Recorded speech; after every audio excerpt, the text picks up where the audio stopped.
সম্মানিত উপস্থিতি, কেমন আছেন আপনারা? আলহামদুলিল্লাহ, আলহামদুলিল্লাহ আলা কুল্লি হাল ওয়া ফি কুল্লি মাকান। আল্লাহ পাক সূরা বাকারার মধ্যে বলেছেন 85 এবং 86 নম্বর আয়াতে, বা'দা আউযু বিল্লাহি মিনাশ শাইতানির রাজিম, আফাতুমিনুনা বিবা'দিল কিতাব ওয়া তাকফুরুনা বিবা'দ। তবে কি তোমরা আল কোরআনের কিছু অংশকে মানো আর কিছু অংশকে মানো না? আল্লাহর কিতাবের কিছু অংশকে মানো, কিছু অংশকে মানো না। ফামা জাযাউ মান ইয়াফআলু যালিক ইল্লা খিজিয়ুন ফিল হায়াতিদ দুনিয়া। যারা এমন কাজ করবে, আল্লাহর কিতাবের আল্লাহর বিধানের কিছু অংশকে মানবে, কিছু অংশকে মানবে না, তাদের জাযা বা প্রতিদান হচ্ছে এই দুনিয়াতেই আল্লাহ পাক তাদেরকে লাঞ্ছিত করে দিবেন। বলেন নাউযুবিল্লাহ। ওয়া ইয়াউমাল কিয়ামাহ ইউরাদ্দুনা ইলা আশাদ্দিল আযাব। আর কিয়ামতের মাঠে তাদেরকে সবচেয়ে মর্মান্তিক শাস্তি দেওয়া হবে। আবারও বলেন নাউযুবিল্লাহ। বাস্তবতা দেখেন, 90% মুসলিমের কান্ট্রি বলি আমরা, নিজে আপনি দেখবেন 90% মানুষ নামাজ পড়ে না। পরিসংখ্যানটা একটু কম বেশি হতে পারে, 80% হতে পারে, আমার মনে হয় না এর বেশি হবে। চিত্র দেখার জন্যে মসজিদে গেলেই যথেষ্ট। একটা এলাকার জনসংখ্যার পরিসংখ্যান করা যায় না আদমশুমারিতে? আপনি হিসেব করে দেখেন যে আপনার এই উপজেলা বলেন বা জেলা বলেন, এটা কোন জায়গায় আমি ঠিক বলতে পারছি না আর কি, পীরগঞ্জ, জাহাঙ্গীরাবাদ, এই জায়গায় নিশ্চয়ই মানুষের সংখ্যা আছে, গভর্নমেন্টের কাছে আছে না?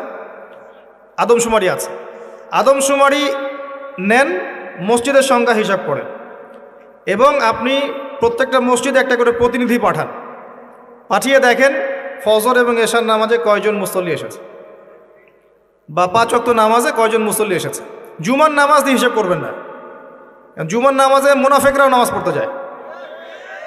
ঈদের নামাজ দিয়ে হিসাব করবেন না, তারাবির নামাজ দিয়ে হিসাব করতে হবে না। অনেক বেরোজাদারও তারাবির নামাজ পড়ে, সেখানে গিয়ে ভুল ধরা শুরু করবে, এটা ঠিক নাই, ওটা ঠিক নাই, দেখবেন মসজিদে হই হুল্লা করবে, অথচ 5 ওয়াক্ত নামাজে নাই। এমনই হয় বাস্তবতা। আর যারা 5 ওয়াক্ত নামাজ পড়ে দেখবেন বিনয়ী হয়, অহংকার মুক্ত হয়, নীরব থাকে, ঝামেলা এড়িয়ে চলে। তো পরিসংখ্যান করে দেখেন যে একটা ইউনিয়নের মধ্যে বা উপজেলার মধ্যে কতজন মানুষ আছে, কতগুলো মসজিদ আছে, কতজন নামাজে যায়, তাহলে আপনি বাস্তবতা বুঝতে পারবেন। পরিসংখ্যান করেন যে আপনার এই পুরো উপজেলায় বা জেলায় কতজন মুসলিম আছে এবং মুসলিমদের মাঝে কতজন সহি শুদ্ধভাবে আল কোরআন তেলাওয়াত করতে যান।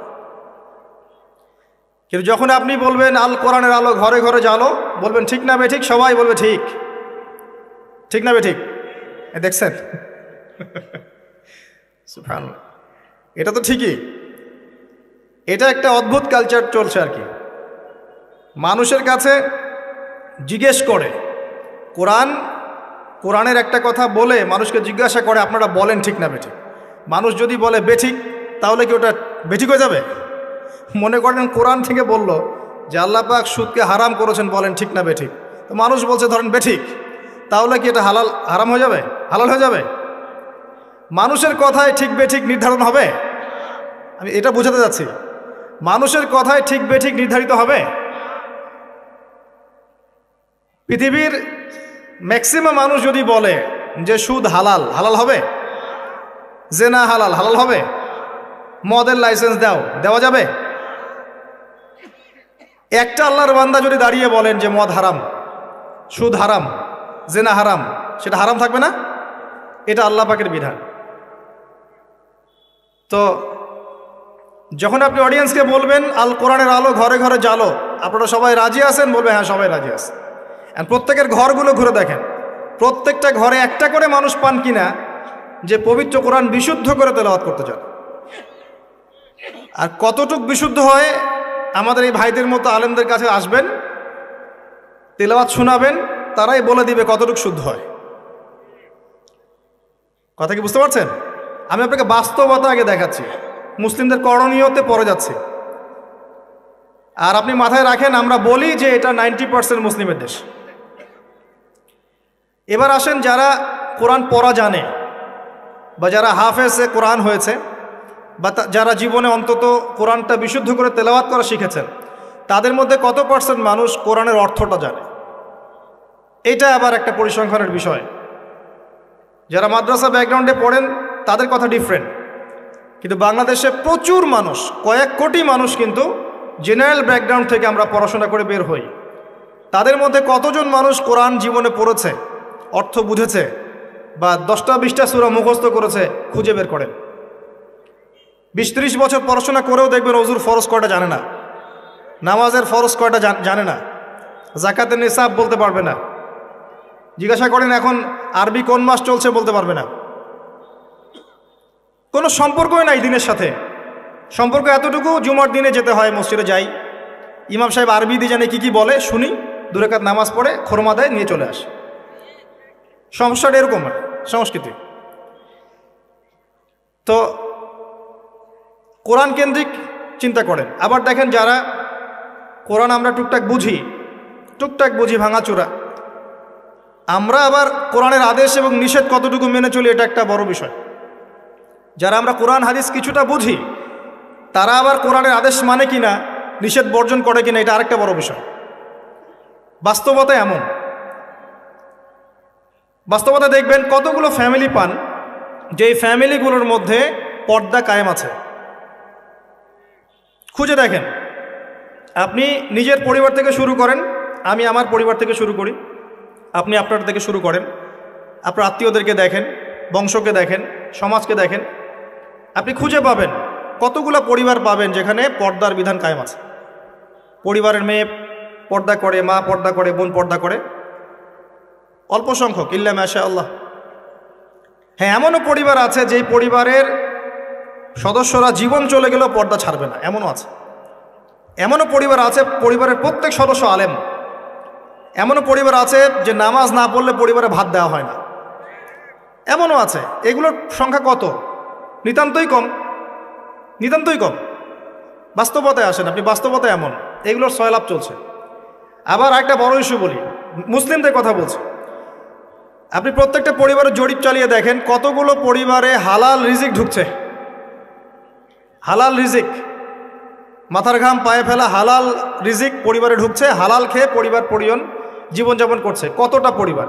ম্যাক্সিমাম পরিবার সুদখোর, ম্যাক্সিমাম। যে আমি নিজেকে সুদ থেকে মুক্ত মনে করছি, বিসমিল্লাহ। মনে করেন আমি একটা বাসায় ভাড়া থাকি, কথার কথা, মনে করেন কথার কথা। এখন ধরেন বাসার মালিক সুদি ব্যাংক থেকে লোন নিয়ে বাড়ি করেছে, কথার কথা, এক্সাম্পল দিচ্ছি। এখন এই টাকাগুলো, ভাড়াটিয়াদের টাকাগুলো নিয়ে তিনি ব্যাংকের লোন শোধ করেন, কথা বুঝতে পারছেন? আর একবার লোন নিলে তো শোধ করা 4 টাকানি কথা না, চক্রবৃদ্ধি হারে বাড়তে থাকবে। এটাই ওদের উদ্দেশ্য ছিল, রক্ত চুষে খাওয়া, সাক। যার ফলে ধনী ধনী হতে থাকে, গরিব আস্তে আস্তে আরও গরিব হতে থাকে। আর আমি অনেকদিন বলেছি এটা মায়ের সাথে জেনা করার মতো পাপ, এবং আল্লাহ এবং তার রাসূলের সাথে যুদ্ধ করার মতো পাপ। দলিল আপনি সহিহ বুখারী খোলেন আর সূরা বাকারা পড়েন। সহিহ বুখারীতে আরও আছে 36 বার জেনা করলে যে গুনাহ হয়, 1 দিরহাম সুদ খেলে সেই গুনাহ হয়। এখন মনে করেন আমি রেন্ট দিচ্ছি, বা আরও 10 জন রেন্ট দিচ্ছে, এই রেন্টগুলোকে তিনি একত্রিত করে ঋণ শোধ করছেন সুদের। ইনডাইরেক্টলি, পরোক্ষভাবে আমি নিজেও সুদের সাথে সম্পৃক্ত হয়ে গেলাম। আমি কি বুঝাতে পারছি? যারা এগুলো থেকে সম্পূর্ণ পবিত্র থাকতে চাবে তাদের গায়েও সুদের ছিটাফোঁটা এসে লাগবে। এটা সেই আখিরুজ্জামান, এটা ওই যুগ না। এই যুগের কথাই নবী সাল্লাল্লাহু আলাইহি ওয়াসাল্লাম হাদিসের মধ্যে বলেছেন, এমন যুগ আসবে যে মানুষের পক্ষে রিবা থেকে বেঁচে থাকে এত দুষ্কর হয়ে যাবে যে যারা বেঁচে থাকতে চাইবে তাদের গায়েও সুদের ছিটাফোঁটা এসে লাগবে। এই হলো সেই যুগ। আর যে খায়, যে দেয়, যে লিখে রাখে, যে সাক্ষী থাকে, 4 জনকে, 4 শ্রেণীর মানুষকে নবী সাল্লাল্লাহু আলাইহি ওয়াসাল্লাম সমান অপরাধী বলেছে। আমাদের ম্যাক্সিমাম পরিবারগুলোতে যান, দেখবেন সুদের সাথে আমরা সম্পৃক্ত আছি। যতই বলি, ব্যক্তিগত জীবনে দেখবেন, ইবাদত বন্দেগীর জীবনে গিয়ে দেখবেন পাক্কা মুসল্লি, কপালে সেজদার দাগ আছে। অর্থনৈতিক জীবনে গিয়ে দেখবেন পাক্কা সুদখোর, ঘুষখোর। দুর্নীতি করছে, ট্যাক্স ফাঁকি দিচ্ছে, বা সরকারের মাল আত্মসাৎ করে খাচ্ছে। প্রচুর সম্পদ আছে আমাদের, আমরা আত্মসাৎ করতে করতে করতে করতে একটা হাতি আসতে আসতে মাছি হয়ে যায়। একটা হাতি উপর থেকে আসতে থাকে, আকাশ থেকে একটা হাতি পড়তে থাকে, হাতি পড়তে পড়তে পড়তে পড়তে দেখবেন আপনার কাছে আস্তে আস্তে মাছি হয়ে গেছে। হাতির কান একজন, ডালপালা একজন, নাক একজন, সুর একজন, শিং একজন, খেয়ে শেষ করে ফেলছে। বাই দা ওয়ে, হাতির মনে শিং থাকে না, আমি ভুল বলছি, হাতির সুর থাকে। যাই হোক, এটা বাস্তবতা। আবার দেখবেন আমরা অনেকেই ইসলাম ফলো করার নামেও আমাদের বোনদেরকে সম্পত্তি দিচ্ছি না। সুযোগ পেলেই প্রতিবেশীর জমি মেরে খাবো, 1 বিঘত জমিও ছাড় দিব না। সুযোগ পেলেই অন্যের জমি মেরে খাবো, আত্মসাৎ করে খাবো। দেখা যাবে যে একটা জিনিস মানুষের প্রাপ্য, সেটাকে আমি ঘুরিয়ে ফিরিয়ে নিজের পকেটে ঢুকিয়ে ফেলেছি। চাকরিতে যাবেন, টেবিলের নিচ দিয়ে টাকা না দিলে আপনার জব হবে না। আর আপনি বলছেন যে এখন তো দেওয়াই লাগছে, কিছু করার নাই, না দিলে তো আমার চাকরিটা হবে না। মানে এটা আপনি ঘুরিয়ে জায়েজ করলেন আর কি। আবার কিছু দাড়িওয়ালা মুফতি সাহেবও থাকবেন, দেখা যাবে বলবে হ্যাঁ এটা করা যায়, কারণ এখন তো এই যুগই চলছে, ওটা না করলে তুমি তো চাকরি পাবা না। ঘুরিয়ে ফিরিয়ে সিচুয়েশন এমন করেছি আমরা। বাস্তবতা এমন, এখানে আইওয়াস শোডাউনের প্রশ্নই ওঠে না। মানে এখানে ইসলামের বেসিক জিনিসগুলোর বালাই নাই, উঁচু উঁচু বিষয়গুলো অনেক দূরের পথ, অনেক দূরের পথ। জিহাদ ফি সাবিলিল্লাহ, ইসলামী খিলাফা, কিতাল ফি সাবিলিল্লাহ, ইসলামী হুকুমত, আল্লাহর জমিন, আল্লাহর দিন প্রতিষ্ঠা, উঁচু স্কেলের কথা, অনেক উঁচু স্কেলের কথা। নিচু স্কেলগুলো তো দেখাচ্ছি আপনাকে, নিচু স্কেলগুলো। 5 ওয়াক্ত সালাত এটা এমন একটা বিষয় ছিল উম্মার মধ্যে যে একজন মুসলিম 5 ওয়াক্ত সালাত পড়ে না, এটা চিন্তাই করা যেত না। শতাব্দীর পর শতাব্দী এমন জেনারেশন চলে গেছে যারা 5 ওয়াক্ত নামাজ পড়তো না, মুসলিম পরিবারের সন্তান, এটা কল্পনাও করা যেত না। এখন অ্যাভেলেবেল, ঘরে ঘরে দেখবেন বেনামাজিদের ভর্তি। মুসলিম মেয়েরা পর্দা করবে না, এটা কল্পনাও করা যেত না। এখন ঘরে ঘরে দেখবেন জিন্স আর গেঞ্জি, জিন্স আর গেঞ্জি, ছেলেদের পোশাক পরে রাস্তাঘাটে ঘুরছে। ইভেন গ্রামগুলোতেও, গ্রামে অনেক সময় এমন এমন দৃশ্য দেখা গেছে চোখে, দেখে আমরা মনে করতেছি আমরা কি ঢাকা শহরে আছি নাকি এটা নিউ ইয়র্ক। আবার গ্রামের মেয়েরা আবার অত্যাধুনিক,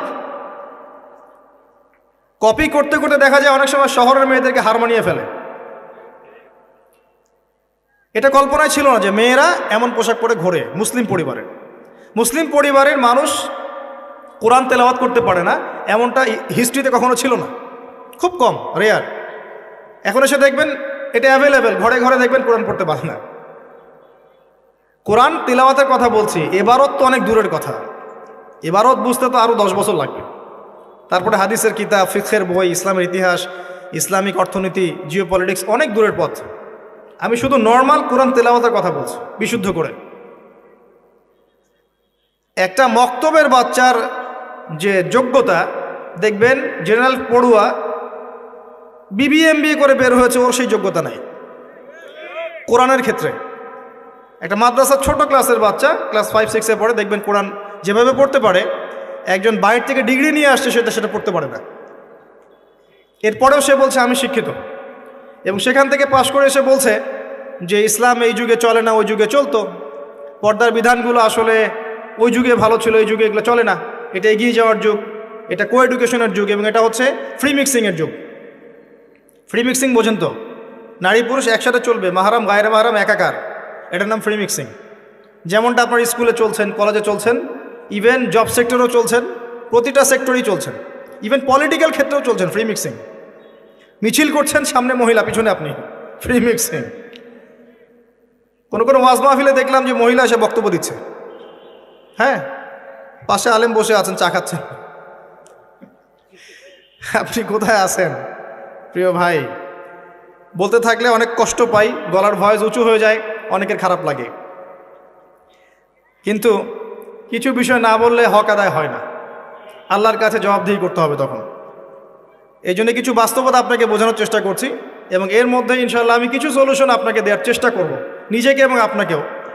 আমি যা বলছি আল্লাহ পাক সবার আগে আমাকে আমল করার তৌফিক দান করুন, পরে আপনাদেরকে তৌফিক দান করুন। বলাটা অনেক সহজ, করাটা খুব কঠিন। আল্লাহ পাক এটাই বলেছেন সূরা সফের মধ্যে, লিমা তাকুলুনা মা লা তাফআলুন, তোমরা এমন কথা কেন বলো যা তোমরা নিজেরা করো না। কাবুরা মাকতান ইনদাল্লাহি আন তাকুলু মা লা তাফআলুন, আল্লাহর কাছে অত্যন্ত নিকৃষ্ট এই কাজটা যে তোমরা নিজেরা করো না কিন্তু মানুষকে বলবে। আমি মেরাজের সময় একটা হাদিস মনে করাই আপনাদেরকে। এখন মেরাজের সময় চলছে, আপনারা হয়তো মেরাজ পার করেছেন। তো এখানে নবী সাল্লাল্লাহু আলাইহি ওয়াসাল্লাম কিছু শাস্তি দেখে এসেছিলেন। তার মধ্যে একটা শাস্তি ছিল এমন যে এক শ্রেণীর মানুষের জিহ্বাকে আগুনের কেচি দিয়ে কেটে দেওয়া হচ্ছে। আমরা বলি নাউযুবিল্লাহ। নবী সাল্লাল্লাহু আলাইহি ওয়াসাল্লাম জিজ্ঞাসা করলেন, এরা কারা? তাকে বলা হলো, এরা আপনার উম্মতের সেই সব ব্যক্তি যারা ছিল উম্মতের বক্তা এবং দায়ী এবং আলেম, এই টাইপের মানুষ আর কি, যারা মানুষকে অনেক সুন্দর সুন্দর কথা বলতো, নিজেরা আমল করতো না। আল্লাহ পাক আমাদেরকে হেফাজত করুন। আমি অনেস্টলি বলছি, আমি যা জানি, যতটুকু আল্লাহ পাক আমাকে জ্ঞান দিয়েছেন, এর 30% আমি আপনাদেরকে বলতে পারি না। 30-40% আমি আপনাদেরকে বলতে পারি না যা আমি জানি, আর আমি খুব কমই জানি।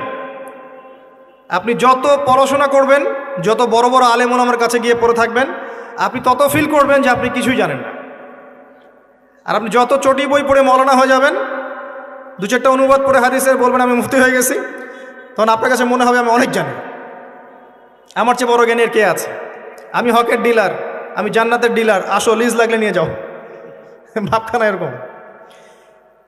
তো আমি 30-40% বলতে পারি না, আর যতটুকু পারি তার মনে হয় 50-60% আমল করতে পারি না। যদি এখানে কোনো গজব আসে, আল্লাহ পাকের আল্লাহ না করুক, তাহলে সবার আগে উচিত হবে আমার এখান থেকে চলে যাওয়া। হয়তো আমার কারণেই গজবটা এসেছে। শোনেন, আমাদের সবাইকে বেসিক জিনিসগুলো ঠিক করতে হবে। আমি একটা আয়াত দিয়ে আপনাদেরকে সামনের দিকে নিয়ে যাচ্ছি। আল্লাহ রাব্বুল আলামিন বলেছেন, ইয়া আইয়ুহাল্লাযীনা আমানু, হে মুমিনগণ, আলাইকুম আনফুসাকুম, তোমরা নিজেদের নফসের খবর নাও, নিজেদের নফসকে ঠিক করো, নিজে ভালো হও। যেভাবেই আপনি ব্যাখ্যা করেন অর্থটা এমন, নিজে আগে ভালো হও, নিজের নফসকে ঠিক করো, নিজের নফসের খবর নাও। লা ইয়াদুররুকুম মান দাল্লা ইন ইহতাদাইতুম, তোমরা যদি হেদায়েতের উপর থাকো, তাহলে অন্যরা যদি পথভ্রষ্ট হয়ে যায় তোমার কোনো ক্ষতি হবে না তোমাদের ইনশাআল্লাহ। ইলাল্লাহি মারজিউকুম জামিআন, তোমরা সবাই আল্লাহর কাছে ফিরে যাবে একদিন। ফায়ুনাব্বিউকুম, অতঃপর তিনি তোমাদেরকে জানিয়ে দিবেন, বিমা কুনতুম তা'মালুন, যে আমল তোমরা করতে। এই আয়াত দিয়ে মুফতি তকি উসমানী, আল্লামা তকি উসমানী দামাত বারাকাতুহু, তার একটা কিতাব আছে তাসাউফ ও আত্মশুদ্ধি, এই পুরো বইটা তিনি একটা আয়াত দিয়ে লিখেছেন। এবং তিনি বোঝাতে যাচ্ছেন যে এই আয়াতের মধ্যে সমস্যা এবং সমাধান দুটোই আছে। উম্মার সমস্যা এবং সমাধান দুটোই আছে। সমস্যা কি? আল্লাহ পাক যে বলেছেন আলাইকুম আনফুসাকুম, তোমরা নিজেদেরকে ঠিক করো, আগে নিজেদের নফসকে ঠিক করো। আমরা উল্টা কাজ করি, নিজেকে ঠিক না করে মানুষকে ঠিক করতে চাই। আমার কথা কি বুঝতে পারছেন? আমরা প্রত্যেকেই নিজেকে ঠিক না করতে গিয়ে আগে মানুষকে ঠিক করতে চাই। এটা সবচেয়ে বড় সমস্যা। এতে করে যা হয় যে আমার সমাজ সংস্কারমূলক কাজে আসলে কোনো প্রতিফলন ঘটে না, কারণ আমি তো নিজেকেই ঠিক করতে পারি না। এবং সলিউশনটাও এখানে হচ্ছে এই যে আগে নিজের জান বাঁচাতে হবে। কু আনফুসাকুম, নিজে আগে জাহান্নামের আগুন থেকে বাঁচো, ওয়া আহলিকুম নারা, তারপর পরিবারবর্গকে বাঁচো। ইয়া আইয়ুহাল্লাযীনা আমানু, হে মুমিনগণ, ইত্তাকুল্লাহ হাক্কা তুকাতিহ, আল্লাহকে ভয় করো, ভয় করার মতো ভয় করো। ওয়ালা তামুতুন্না ইল্লা ওয়া আনতুম মুসলিমুন, পরিপূর্ণ মুসলিম না হয়ে তোমরা মৃত্যুবরণ করো না। নিজেকে আগে মুসলিম হতে হবে, নিজেকে আগে মুমিন হতে হবে, নিজেকে আগে নিজের নফসকে ঠিক করতে হবে, তারপর অন্যকে কথা। এরপর পরিবার। নিজেকে ঠিক করার জন্য কি কি দরকার? আসেন বাস্তবতায় আসেন। নিজেকে ঠিক করার জন্য প্রথমে দরকার জ্ঞান অর্জন। কি দরকার ভাই? জ্ঞান অর্জনের জন্য কিছু সাবজেক্ট আছে, কিছু কনস্ট্রাকটিভ কথা শোনেন। সাবজেক্ট আছে, আপনাকে আগে আল কোরআন পড়তে হবে 1 নাম্বার, 2 নাম্বার আপনাকে হাদিস পড়তে হবে, 3 নাম্বার আপনাকে ফিকহ পড়তে হবে, 4 নাম্বার আপনাকে ইসলামের হিস্ট্রি পড়তে হবে, ইতিহাস। 5 নাম্বার ইসলামের অর্থনীতি পড়তে হবে। 6 নাম্বার ইসলামিক ফিলোসফি পড়বেন। 7 নাম্বার রাসূল সাল্লাল্লাহু আলাইহি ওয়াসাল্লামের জীবনী পড়বেন, সাহাবায়ে কেরামদের জীবনী পড়বেন। 8 নাম্বার শিখবেন এরকম কিছু সাবজেক্ট, জিওপলিটিক্স পড়বেন। এর পাশাপাশি জেনারেল লাইনে যা যা পড়ছেন এগুলো পড়েন, কোনো সমস্যা নেই। কিছু সাবজেক্ট আছে, জ্ঞান অর্জন করেন। আর এই জ্ঞান আল্লাহর পক্ষ থেকে আসবে। বই পড়লেই যে সবাই জ্ঞানী হয়ে যাবে এমনটা নয়, এটা ভুল ধারণা যে বই পড়লেই, একটা বই শেষ করলাম আরেকটা ধরলাম, আরেকটা শেষ করলাম আরেকটা ধরলাম, এতে আমি জ্ঞানী হয়ে যাব, এটা একটা ভুল কনসেপ্ট। সবসময় মনে রাখবেন ভাই, জ্ঞান আল্লাহর পক্ষ থেকে আসে। জ্ঞান আপনি হাজারো চেষ্টা করলেও ওই বিষয়ের বুঝ আপনার ভিতরে নাও আসতে পারে। আল্লাহ বলেছেন ওয়াকুলিল হাক্কু মির রব্বিকুম, হক সেটাই যেটা তোমার রবের পক্ষ থেকে নাজিল হয়। জ্ঞান সেটাই যা তোমার রবের পক্ষ থেকে নাজিল হয়। ফামান শাআ ফালইউমিন, যার ইচ্ছা হয় সে ঈমান নিয়ে আসুক। ওয়ামান শাআ ফালইয়াকফুর, যার ইচ্ছা হয় সে অস্বীকার করুক। ইন্না আ'তাদনা লিয-যালিমিনা নারান, আমি জালেমদের জন্য আগুন প্রস্তুত করে রেখেছি। জ্ঞান আল্লাহর পক্ষ থেকে আসে, তবে একটা সিস্টেম আছে। এই সাবজেক্টগুলো পড়তে হবে, পরে ওলামায়ে কেরামের কাছে গিয়ে বুঝতে হবে। একা একা বোঝা যাবে না। একা একা বুঝতে গেলে আপনি বিভ্রান্ত হয়ে যেতে পারেন। এখানেই সোহবতের প্রশ্নটা আসবে যে আপনাকে হকপন্থী আলেম ওলামার সাথে থাকতে হবে। আপনি থাকলে তাদেরকে দেখেও দিনটা শিখবেন। একজন ব্যক্তি যার মধ্যে সুন্নত আছে তাকে দেখে আপনি সুন্নত শিখতে পারেন। দেখবেন আমরা যারা স্কুল কলেজ বিশ্ববিদ্যালয়ে পড়াশোনা করেছি, আমাদের অনেক টিচার ছিল, ফেভারিট টিচার, পছন্দের টিচার। আমরা ওদেরকে কপি করতাম।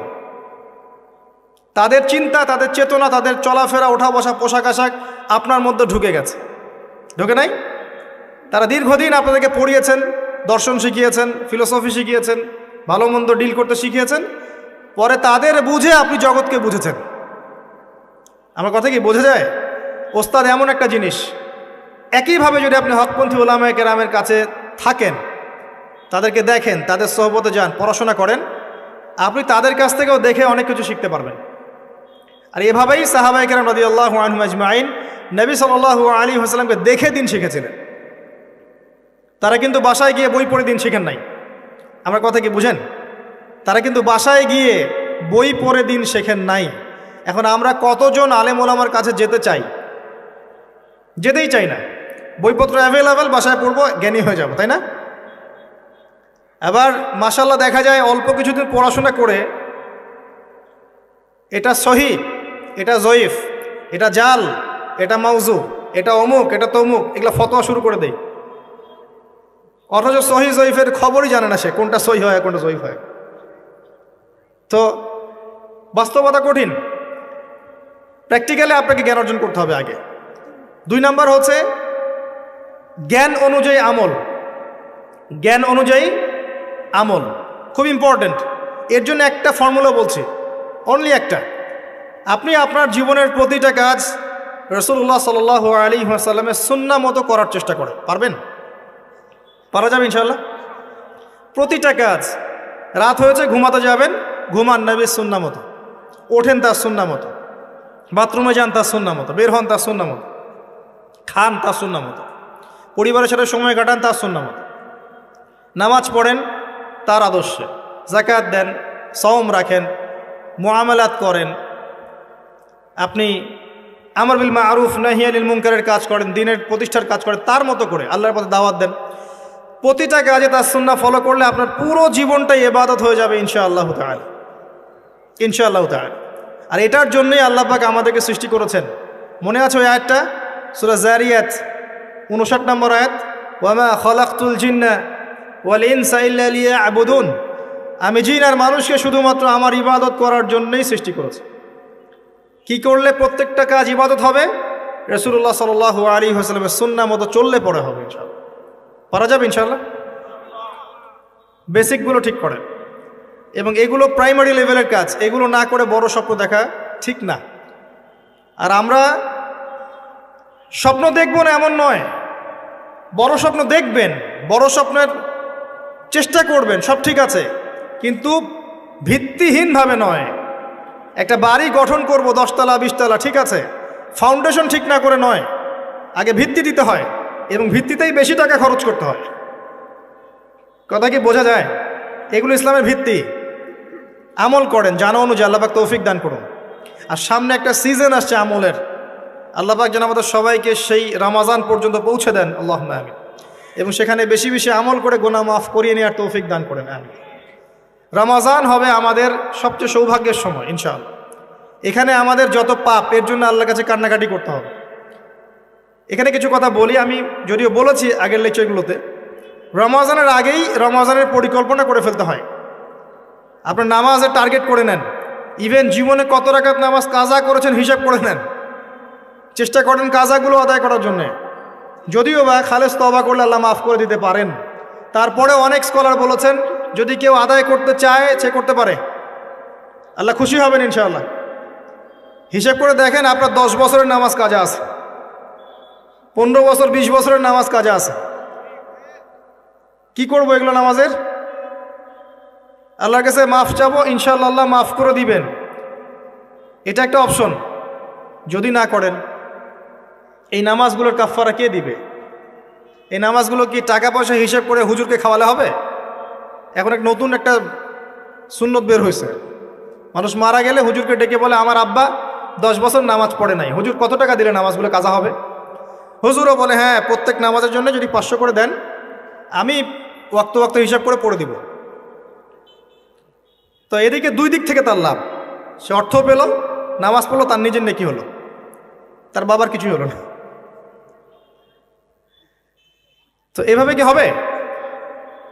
আদায় করতে হবে। আরেকটা সহজ বুদ্ধি আছে, একটা না দুইটা, আল্লাহ পাক আমাদেরকে তৌফিক দান করুন। জামাতে নামাজ পড়।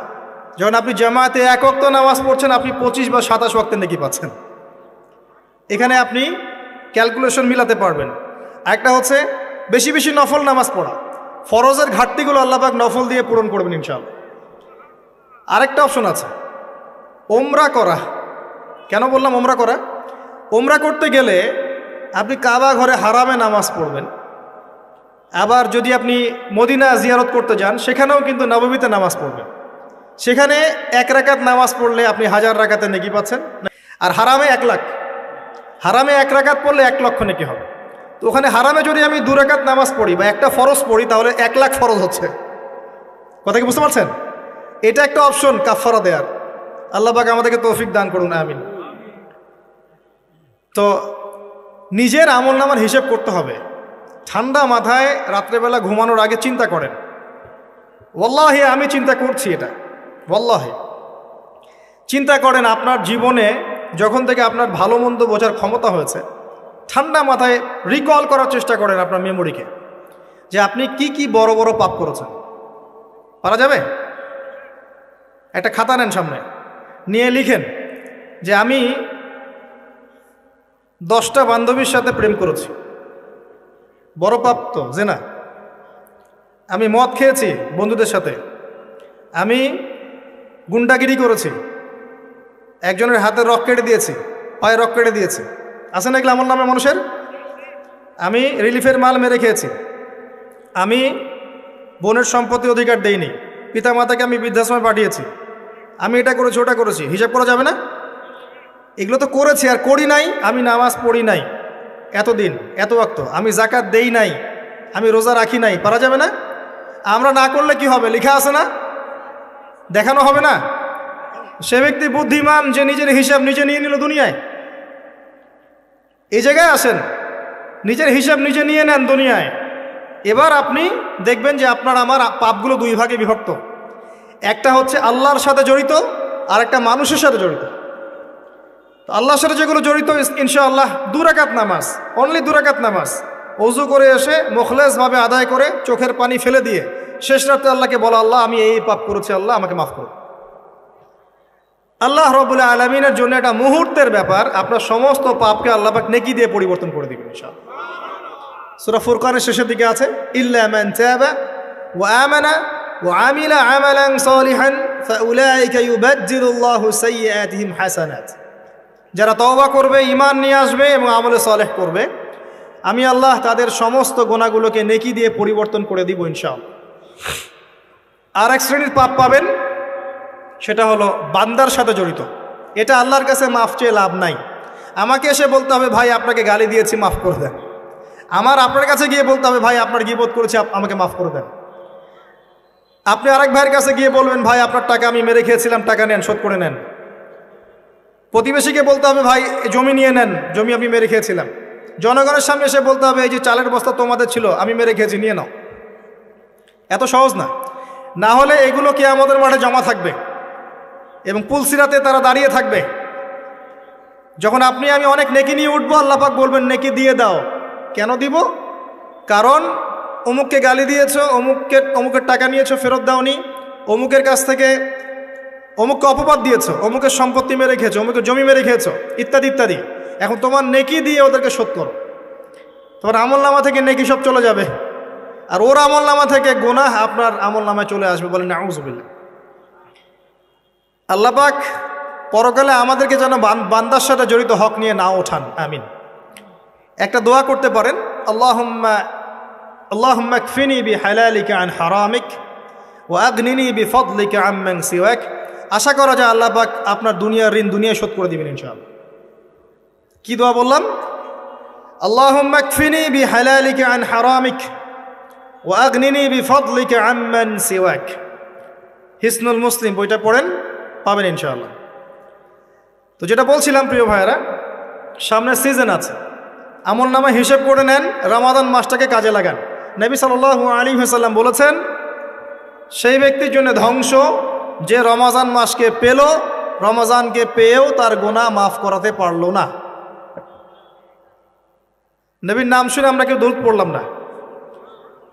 নবী সাল্লাল্লাহু আলাইহি ওয়াসাল্লাম বলেছেন সেই ব্যক্তি ধ্বংস হোক যে রমজান মাসকে পেল, কিন্তু এই রমজান মাসকে পেয়েও তার গুনাহ মাফ করাতে পারলো না। আমরা এদের অন্তর্ভুক্ত হতে চাই না। আল্লাহ পাক হেফাজত করুন। রমজানের আগেই প্রিপারেশন নেন, মানসিকভাবে আমল নামা গুছিয়ে ফেলেন, টার্গেট করেন আপনি কি চাচ্ছেন রমজান মাসে। 30টা সওম তো আছেই, 5 ওয়াক্ত নামাজ জামাতে পড়ার চেষ্টা করেন, তারাবির সালাতগুলো আদায় করার চেষ্টা করেন। আল্লাহ পাক তৌফিক দান করুন। অন্তত একটা বার কোরআনকে খতম করার চেষ্টা করেন। প্রতিদিন এক পারা করে পড়লে খতম হবে, পারা যাবে না? যারা পড়তে জানি না এখনই পড়া শিখে নেন, 1 মাস আছে পড়া শিখে নেন। রমজান মাসে মসজিদ ভিত্তিক কোরআন শিক্ষার তালিম এবং কোর্স চালু করেন, মানুষকে কোরআন শিখান। 5 ওয়াক্ত নামাজের পরে দারসে হাদিস চালু করেন, মানুষকে হাদিস শিখান। মহিলাদের জন্য, মা বোনদের জন্য কোরআন শিক্ষার ব্যবস্থা করেন, ওদেরকে বাসায় শিখান।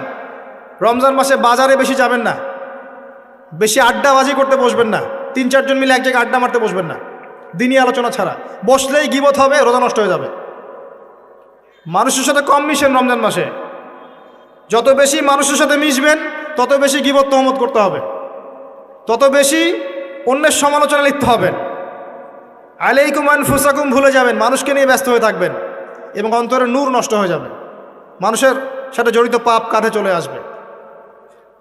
কম মিশেন আল্লাহর ওয়াস্তে, রমজান মাসে কম মিশেন, কম বাজারে যান। বাজারে যায়েন না, গেলে দ্রুত চলে আসেন। যদি প্রয়োজনে যেতেই হয় দ্রুত চলে আসেন। চেষ্টা করেন মাসের বাজার আগেই করে রাখতে, ঈদের বাজার আগে করে রাখতে। এই শেষের দশক, স্পেশালি লাইলাতুল কদর যেখানে থাকে, এই দশক মানুষ বাজারে কাটায়। বাঙালি মুসলিম এই দশকটা বাজারে কাটায়, ইল্লা মাশা আল্লাহ।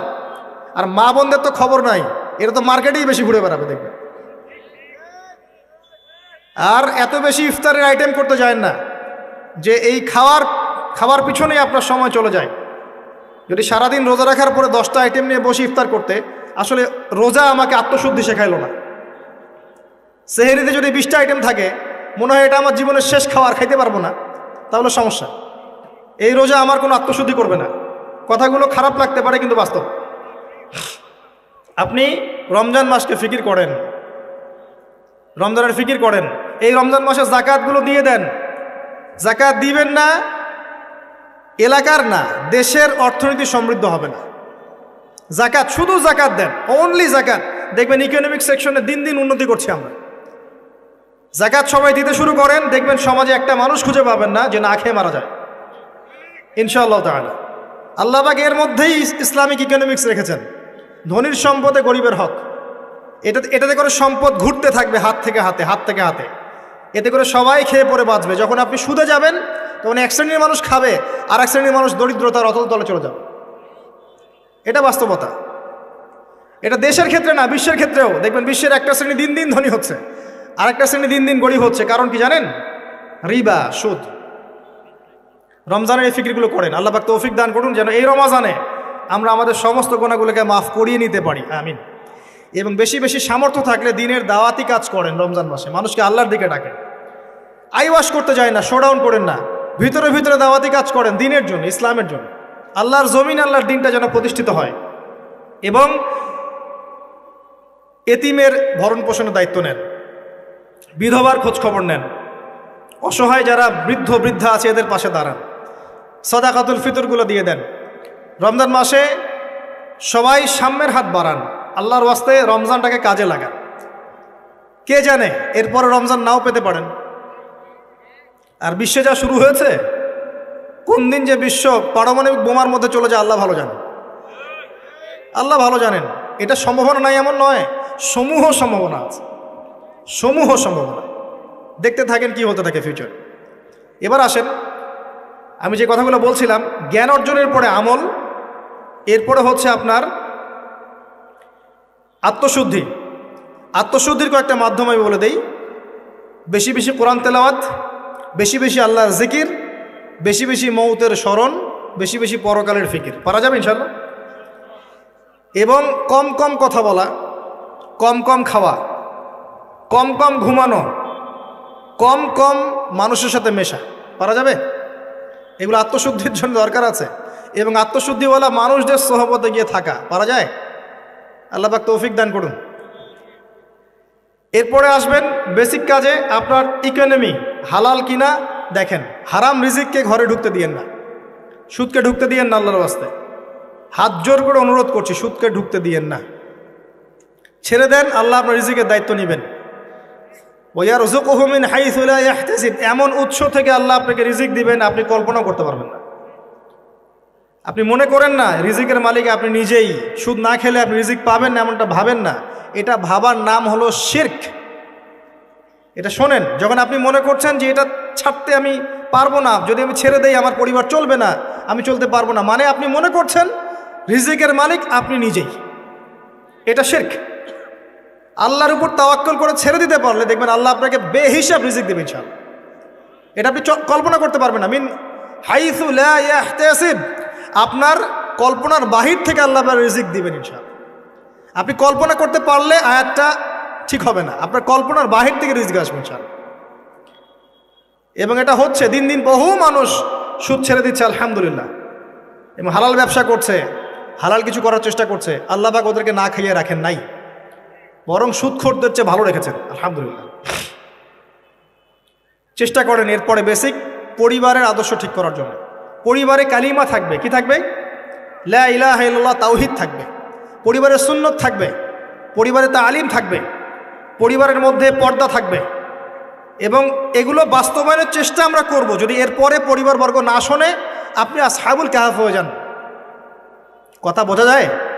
যদি বলতে বলতে বুঝাতে বুঝাতে দাওয়াত দিতে দিতে আপনি ক্লান্ত হয়ে যান, কিছুতেই মানুষ আপনার পরিবারবর্গ কথা না শোনে, সেপারেট পরিবার গঠন করেন, আলাদা পরিবার করেন, একা থাকেন, সুসম্পর্ক বজায় রাখেন, যার যার হক তাকে তাকে দিয়ে দেন, কিন্তু আপনি আলাদা পরিবার গঠন করেন, নিজে একা থাকেন। আমরা অনেকে মনে করি যে আলাদা হয়ে যাওয়াটা খারাপ। আত্মীয়তার সম্পর্ক বজায় রেখে আলাদা ইসলামিক পরিবার গড়া সুন্নত। কথা কি বোঝাতে পারছি না? আত্মীয়তার সম্পর্ক বজায় থাকবে, যার যার হক তাকে তাকে আপনি দিবেন, দিয়ে আপনি স্বতন্ত্র আদর্শ ইসলামিক পরিবার গড়বেন, এটা সুন্নত। কারণ একটা বড় পরিবার যেখানে আপনি দিন পালন করতে পারছেন না, পর্দা নাই, হালাল রিজিক নাই, আপনার আত্মনির্ভরশীলতা নাই, আপনার মতামতের কোনো মূল্য নাই, ইসলাম আপনি পালন করতে চান, বাধা দেওয়া হয়, আপনি আলাদা হয়ে যান, আলাদা স্বতন্ত্র পরিবার গঠন করেন দিনের জন্য, এবং আদর্শ স্ত্রীকে বিয়ে করেন, আদর্শ সন্তান মানুষ করেন। দেখবেন আগামীতে ইনশাল্লাহ পরিবারটা ভালো ফলাফল বয়ে আনবে ইনশাল্লাহ। কিছু করার নাই, ইসলামের জন্য আমাকে স্বার্থপর হতে হবে। ইসলামের জন্য স্বার্থপরতার সুযোগ আছে। যখন দাওয়াত দিতে দিতে বোঝাতে বোঝাতে মানুষ একবারে ক্লান্ত হয়ে যায়, তখন নূহ আলাইহিস সালাম পর্যন্ত বলেছেন, রব্বি আন্নী মাগলুবুন ফান্তাসির, আল্লাহ আমি পরাজিত হয়ে গেছি, আমাকে সাহায্য করো। আল্লাহ পাক প্লাবন নামিয়ে দিয়ে সবাইকে ধ্বংস করে দিয়েছে। লূত আলাইহিস সালাম শেষমেশ তার স্ত্রীকে ছেড়ে চলে গেলেন। নূহ আলাইহিস সালাম তার সন্তানকে রেখে চলে গেলেন। মুহাম্মদ সাল্লাল্লাহু আলাইহি ওয়াসাল্লাম তার চাচাদেরকে রেখেই চলে গেলেন মদিনায়, হিজরত করলেন। চাচার ইসলাম কবুল করলো না। আবু লাহাব করেছে? করে নাই। ইভেন আবু তালেব, যিনি দীর্ঘদিন নবী সাল্লাল্লাহু আলাইহি ওয়াসাল্লামকে সাপোর্ট দিয়েছেন, সর্বশেষে গিয়ে কালিমা পড়তে বলেছেন নবী সাল্লাল্লাহু আলাইহি ওয়াসাল্লাম, তিনি কালিমা পড়েন নাই, বলেছেন আমি আব্দুল মুত্তালিবের ধর্মের উপরেই থাকলাম। কি হলো তাহলে? ইচ্ছা করে কাউকে হেদায়েত দেয়া যায়? আল্লাহর পক্ষ থেকে হেদায়েত আসে। আসহাবুল কাহফ সমাজে টিকতে পারলেন না, গুহায় চলে গেলেন। আল্লাহ পাক 309 বছর ঘুম পাড়িয়ে রাখলেন, আবার জীবিত করলেন। তারা কি জান্নাতি নন? ইব্রাহিম আলাইহিস সালাম বাবাকে এত নসিহত করলেন, বাবা বলল বের হ বাসা থেকে, না হলে মাথা ফাটিয়ে দেবো রজম করে একবার। উনি চলে গেলেন, সাথে একজন তার স্ত্রী সারা আলাইহিস সালাম, তাকে নিয়ে চলে গেলেন প্যালেস্টাইন। প্যালেস্টাইনের নাম শুনেছেন? কোথায়? শেষ জামানার সবচেয়ে ইম্পর্টেন্ট জায়গা প্যালেস্টাইন। মনে রাখবেন, শেষ জামানায় যত কিছু ঘটছে এর কেন্দ্র হচ্ছে ফিলিস্তিন এবং জেরুজালেম। ওই জায়গাটার জন্য এত কিছু, বিশ্বে যা কিছু দেখছেন ওই জায়গার জন্য এত কিছু। কিছু মানুষ চায় ওখান থেকে বিশ্ব শাসন করতে, এবং তারা সেটা করবেও, কিন্তু একটা সাময়িক সময়ের জন্য। তারপরে ইনশাআল্লাহ তাআলা মুসলিমরা ওদের গর্দান উড়িয়ে দিবে ইনশাআল্লাহ, এবং ঈসা আলাইহিস সালাম সেখান থেকে ইসলামী খেলাফা আবারও বাস্তবায়ন করবেন ইনশাআল্লাহ তাআলা। আসেন, এই বেসিক কাজগুলো করেন প্রিয় ভাইরা। আর আল্লাহ পাক আমাদেরকে কিছু প্রতিভা দিয়েছেন, কাউকে জান, কাউকে মাল, কাউকে লিখার ক্ষমতা, কাউকে বলার ক্ষমতা। আল্লাহ পাক যাকে যে প্রতিভা দিয়েছেন, এই প্রতিভাটাকে আপনি দিনের কল্যাণে ব্যয় করেন। যদি একটা মসজিদ করতে পারেন করেন, একটা মাদ্রাসা করতে পারেন করেন, একটা শিক্ষা প্রজেক্ট করতে পারেন করেন, একটা ইসলামিক এনজিও করতে চান করেন, এতিমদের দায়িত্ব নেন, কোনো প্রজেক্ট করেন, মানবতার সেবামূলক কোনো কাজ করেন। পলিটিক্সে থেকে ভালো কিছু করতে চান করেন, পলিটিক্সে থেকে যদি ভালো কিছু করতে পারেন সেটাও করেন। মানে আপনি যেখানে আছেন সেখান থেকে দিনের জন্য কিছু করেন, পারবেন না? একজন মানুষ ধরেন একটা এলাকার রাজনৈতিক নেতা, তার পক্ষে কি পসিবল না ইসলামের জন্য কাজ করা, মানুষের ভালো করা? সম্ভব না? পসিবল, এবং অনেক ক্ষেত্রে আমার চেয়ে বেশি পসিবল। একজন আলেম, তার জন্য কি এইসব মঞ্চে বসে দিনের কথা বলা সম্ভব না? মানুষকে দিনের পথে ডাকা সম্ভব না? একজন মসজিদের মুতাওয়াল্লি, তার জন্য কি মসজিদটা আবাদ করা সম্ভব না? একটা মাদ্রাসার প্রতিষ্ঠাতা, তার জন্য কি মাদ্রাসা আবাদ করা সম্ভব না? আমাদের প্রত্যেককে আল্লাহ পাক কিছু না কিছু সুযোগ দিয়েছেন, ওগুলোকে ফাইন্ড আউট করে আল্লাহর ওয়াস্তে যে কয়দিন বেঁচে থাকবো দিনের জন্য কিছু করে কবরও যাই, ইনশাল্লাহ জান্নাত পাওয়া যাবে। এগুলো বাস্তব কথা, প্র্যাকটিক্যাল কথা। আর একটা কথা মনে রাখবেন, আল্লাহ পাক বলেছেন নাসুল্লাহ ফানাসিয়াহুম, যারা আল্লাহকে ভুলে যাবে আল্লাহ ওদেরকে ভুলে যাবেন। যারা আল্লাহকে ভুলে যায় আল্লাহ তাদেরকে ভুলে যান। ইন্নাল্লাহা লা ইউগাইয়িরু মা বিকওমিন হাত্তা ইউগাইয়িরু মা বিআনফুসিহিম। একটা কওম যতক্ষণ তার অবস্থা পরিবর্তনের চেষ্টা করে না, আল্লাহ পাক ওই কওমের অবস্থা পরিবর্তন করেন না। ইন তানসুরুল্লাহ ইয়ানসুরকুম ওয়া ইউসাব্বিত আকদামাকুম, তোমরা যদি আল্লাহর দ্বীনকে সাহায্য করো তবেই আল্লাহ তোমাদেরকে সাহায্য করবে, তোমাদের পদযুগল দৃঢ় রাখবে। আমি আবার শোনেন, তোমরা যদি আল্লাহর দ্বীনকে সাহায্য করো তবেই আল্লাহ তোমাদেরকে সাহায্য করবে। এমনি এমনি সাহায্য আসবে না, আসবে না, কখনোই না। এভাবে ঘাপটি মেরে বসে থাকলে আর সবাই খারাপ হয়ে গেছে, আমি ভালো, নিজে বাঁচলে বাপের নাম, অথবা সমাজটা পচে গেছে এখন আর কিছু করা যাবে না, এইসব চিন্তা করে যারা কম্বল দিয়ে মুড়ি দিয়ে শুয়ে থাকবে তারাও ধ্বংস হয়ে যাবে এক সময়। ধ্বংস হওয়ার সময় ওরাও বাদ থাকবে না, ওরাও ধ্বংস হয়ে যাবে। তো আল্লাহর দ্বীনকে সাহায্য করেন, যার যতটুকু ক্ষমতা আছে, প্রতিভা আছে, আল্লাহ পাক সামর্থ্য দিয়েছেন। আল্লাহ পাক একটা সুসংবাদ দিয়েছেন, ইয়া আইয়ুহাল্লাযীনা আমানু, হে মুমিনগণ, ওয়ালা তাহিনু ওয়ালা তাহজানু, তোমরা হীনবল হয়ো না, দুশ্চিন্তাগ্রস্ত হয়ো না, ওয়া আনতুম লা আলাউনা, তোমরাই বিজয়ী হবে ইনশাআল্লাহ, ইন কুনতুম মুমিনিন, যদি প্রকৃত অর্থে তোমরা মুমিন হয়ে থাকো, যদি তোমরা প্রকৃত অর্থে মুমিন হয়ে থাকো তোমরাই বিজয়ী হবে ইনশাআল্লাহ।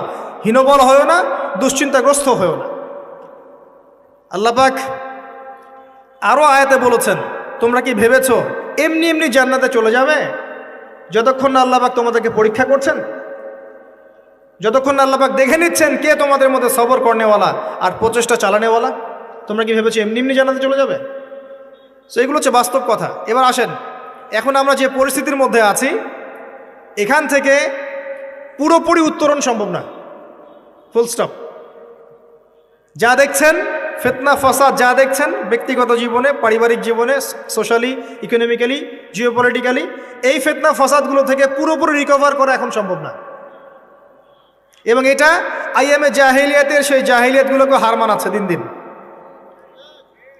এখানে নবী সাল্লাল্লাহু আলাইহি ওয়াসাল্লামের সিরাত বা জীবনী এটা ঘেটে দেখবেন তিনি কিভাবে সমাজ সংস্কার করেছেন, ওটাই পথ পদ্ধতি, এর বাইরে কোনো পথ নাই।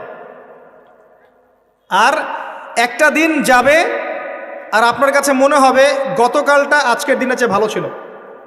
যত দিন যাবে আলামাতুস সাআহ, আখিরুজ জামানের সাইনগুলো আরও প্রকাশিত হতে থাকবে। মানুষ মারা যাবে, মানুষ বেশি বেশি মরবে, মহামারীতে হোক, হত্যাকাণ্ডে হোক, যুদ্ধে হোক, মানুষ মরবে বেশি বেশি সামনে। উলামায়ে কেরামের সংখ্যা কমতে থাকবে, জাহেলদের সংখ্যা বাড়বে।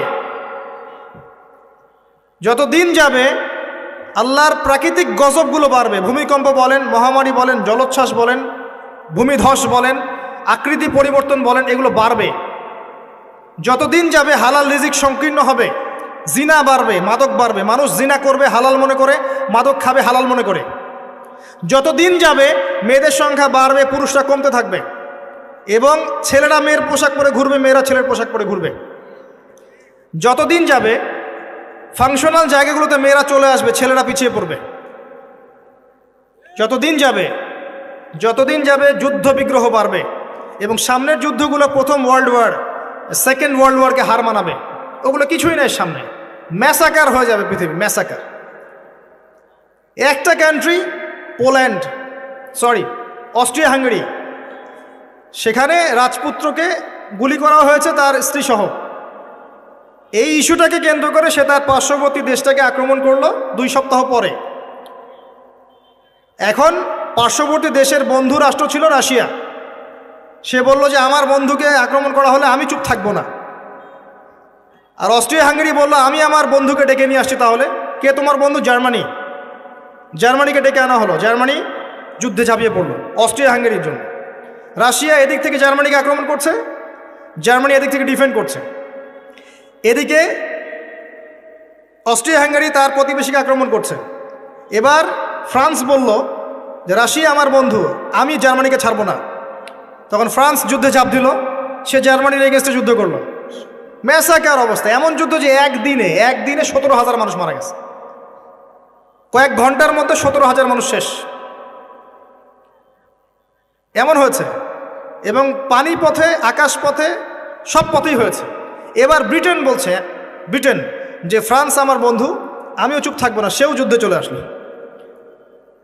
কি ইস্যুটা ছিল? ওই যে রাজপুত্রকে গুলি করে হত্যা করেছে 1914 সালের সামার, গ্রীষ্মকালে। এই একটা ইস্যু থেকে আস্তে আস্তে একটা একটা করে দেশ হতে হতে হতে হতে আমেরিকা পর্যন্ত ইনভলভ হয়েছে। এবং 5 থেকে 6 বছরের ব্যবধানে কয়েক কোটি মানুষ মারা গেছে, কয়েক কোটি। এগুলো হিস্ট্রি পড়েন। সামান্য ইস্যু নিয়ে বিশ্বে কি হতে পারে আপনার কল্পনাও নাই। সিরিয়ার ইস্যুটা দেখবেন, সামান্য ইস্যু ছিল, আস্তে আস্তে আস্তে আস্তে 10টা 12টা 15টা রাষ্ট্র ইনভলভ হয়ে গেল। মানুষ মরে শেষ, রেফিউজি, ম্যাসাকার অবস্থা। বিশ্ব এদিকে যাচ্ছে আস্তে আস্তে। চিরদিন এমন অবস্থা থাকবে না। নিজের আখের গোছান, নিজের আকীদা ঠিক করেন, আমল ঠিক করেন, পরকালের প্রস্তুতি নেন, হিসেব কিতাব চুকিয়ে দেন, হালাল খান, পরিবার গঠন করেন, পর্দা কায়েম করেন, দিনের জন্য কিছু করেন। সময় নাই হাতে আমাদের। আর ব্যক্তিগত কাজগুলো বেশি বেশি করে করেন, ওই দিকে দেখার সময় নাই। ওগুলো দেখে আপনি কিছু করতে পারবেন না, কারণ হাত বন্ধ, কিছু করার নাই। অতএব ওইসব বড় বড় ফিকির করে এখন আপনার লাভ নাই। ওটা যাদের করা তারা করবে, যাদের ওইসব ক্ষমতা আছে ওরা করবে, আমি করতে পারবো না। কিন্তু পরিস্থিতি বুঝতে পারছি যে পরিস্থিতি ভালো না, নিজের পরকালের ফিকির করে। যতদিন যাবে এগুলো বাড়বে, এবং মানুষের মধ্যে নৈতিকতা কমবে, পারস্পরিক হৃদ্যতা, ভালোবাসা কমে যাবে। বাপকে হত্যা করবে সন্তান, মাকে হত্যা করবে সন্তান, পিতা মাতার সাথে দাস দাসীর মতো আচরণ করা হবে। দেখবেন কয়দিন পর জেনা এমনভাবে বাড়ছে যে মানুষ মেয়েদের দিকে আকর্ষণ হারিয়ে ফেলে ছেলেদের সাথে জেনা করা শুরু করবে। নাউজুবিল্লাহ পড়ছেন? এটা বাড়ছে দিন দিন। এটাকে বলে হোমোসেক্সুয়ালিটি বা সমকামিতা, দিন দিন বাড়ছে। এরপরে দেখবেন বাচ্চাদেরকে ধর্ষণ করা হবে, এটাও দিন দিন বাড়ছে এখন। এরপর মানুষ কি করবে জানেন? গবাদি পশুর সাথে জেনা করবে। দেখে নিয়েন, এই কথাও বলবে ইনশাআল্লাহ। আর ইকোনমিক সেকশনে তো অনেক আগে বলেছিলাম, আপনার টাকার মান কমবে, সম্পত্তি লস হবে, দিন দিন দিন দিন এদিকে ওয়ার্ল্ড যাবে। কি করবেন? ওই যে কাজগুলো বলেছি, বেসিক কাজগুলো ঠিক করেন। আল্লাহর ওয়াস্তে প্রথমে তওবা করে আল্লাহর দিকে ফিরে আসেন, আকীদা ঠিক করেন, আমল বেশি বেশি করার চেষ্টা করেন, সুন্নাহ মাফিক জীবনযাপন করেন, আল্লাহর ওয়াস্তে হালাল খান, হারামে যায় না, পারিবারিক আদর্শ সুন্দর করার চেষ্টা করেন, যদি কথা না শুনে একক পরিবার গড়ে তোলেন, সন্তান সন্ততিকে মানুষ করেন, আপনার জানমাল যা আছে এটা দিয়ে দিনের কোনো খেদমত করেন, চেষ্টা করেন দিনের কোনো কল্যাণ করার জন্য, যেটাকে নিয়ে আপনি আল্লাহর সামনে দাঁড়াবেন, আল্লাহ আমি মাজুর ছিলাম, এতটুকু করে তোমার কাছে এসেছি, আমাকে মাফ করে দাও। এর বেশি কিছু আমার বলারও নাই, আসলে আমাদের করারও আছে বলে আমার মনে হয়।